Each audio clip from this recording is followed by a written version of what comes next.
Om Swastiastu. Perkenalkan, kami dari kelompok 10 akan mempresentasikan materi yang berjudul Risiko Pemasaran. Dengan saya sendiri, Nimade Prastisya Mahosadi, NPM 19321212003, yang akan menjelaskan tentang risiko yang disebabkan oleh kebijakan pemerintah. Perusahaan akan berada pada situasi rawan jika tidak mampu menyesuaikan dengan kebijakan-kebijakan pemerintah tertentu. Contoh kenaikan pajak. Hal ini akan berakibat pada kenaikan biaya. Selanjutnya, bisa juga akan menurunkan daya beli konsumen yang akhirnya akan menurunkan permintaan. Peraturan-peraturan pemerintah tertentu seringkali dapat meningkatkan biaya perusahaan untuk dapat mengikuti peraturan-peraturan tersebut. Contoh penanganan limbah dan program kesehatan kerja. Perusahaan saat ini melakukan kegiatan usaha di Indonesia dengan mengikuti peraturan-peraturan dan ketentuan yang ditetapkan oleh pemerintah. Pemerintah dapat mengeluarkan peraturan atau ketentuan yang secara langsung maupun tidak langsung dapat mempengaruhi kegiatan usaha perusahaan saat ini. Perusahaan mengambil kebijakan untuk mengembangkan diversifikasi produk ataupun unit usaha yang sesuai dengan kebijakan pemerintah. Perkenalkan, nama saya Nikade Adis Ristadewi, NPM 19321212004. Saya akan menjelaskan tentang siklus hidup produk. Produk life cycle atau siklus hidup produk merupakan tahapan-tahapan yang akan dilalui saat menjalankan strategi pemasaran. Siklus hidup produk terbagi menjadi 4 tahapan, yakni tahap perkenalan, tahap pertumbuhan, tahap kedewasaan, dan tahap penurunan. Yang pertama yaitu tahap perkenalan. Dalam tahap memperkenalkan produk baru dapat menentukan tinggi rendahnya suatu variabel dalam pemasaran, seperti harga dan promosi yang akan dilakukan. Ada 4 strategi siklus hidup produk, yaitu strategi peluncuran cepat, strategi peluncuran lambat, strategi penetrasi cepat, dan strategi penetrasi lambat.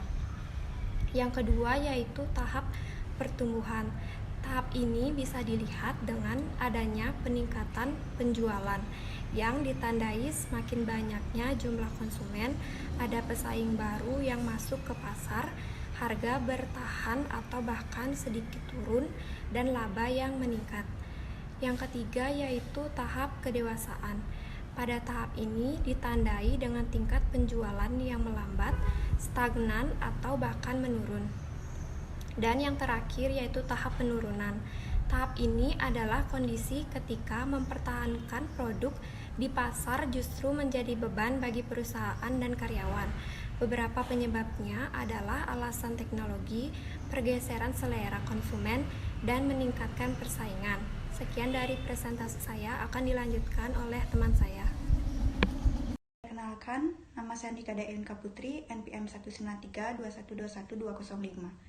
Di sini saya akan menjelaskan tentang persaingan. Persaingan usaha di sektor retail dari dulu hingga saat ini berlangsung dengan sangat ketat.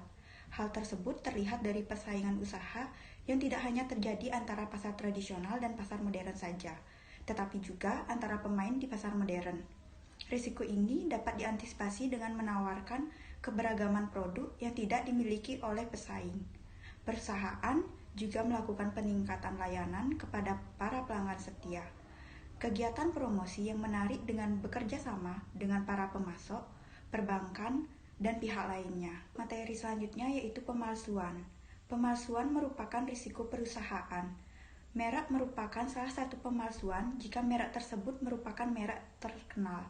Selain akan mengurangi pendapatan, pemalsuan merek juga akan mengurangi reputasi perusahaan. Serta biasanya kualitas barang yang palsu tidak sebaik yang asli. Jadi sekian presentasi dari saya. Untuk materi selanjutnya akan dijelaskan oleh teman saya. Terima kasih. Baik, terima kasih atas waktunya. Perkenalkan, saya Kadinda Purwaningsih, NPM 19321215056. Di sini saya akan melanjutkan materi yang kelima, yaitu performance produk yang rendah. Promosi hendaknya itu dilakukan secara berencana dan terus-menerus agar efektif sesuai dengan apa yang ingin dicapai.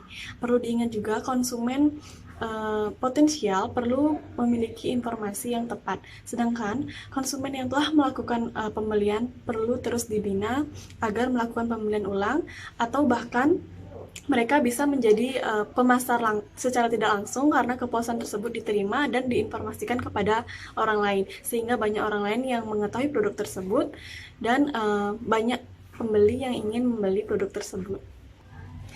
Baik, saya akan melanjutkan materi yang keenam, yaitu promosi yang kurang optimal. Nah, konsumen biasanya hanya akan membeli produk-produk yang bisa memuaskan kebutuhannya, sehingga akhirnya hanya produk yang kinerjanya baik, seperti kualitasnya yang baik, sesuai dengan apa yang dia butuhkan, pelayanan juga baik. Nah, di situ konsumen akan terus-menerus membeli produk tersebut, sehingga perlu adanya promosi yang optimal untuk penjualan produk tersebut agar selalu diminati oleh konsumen.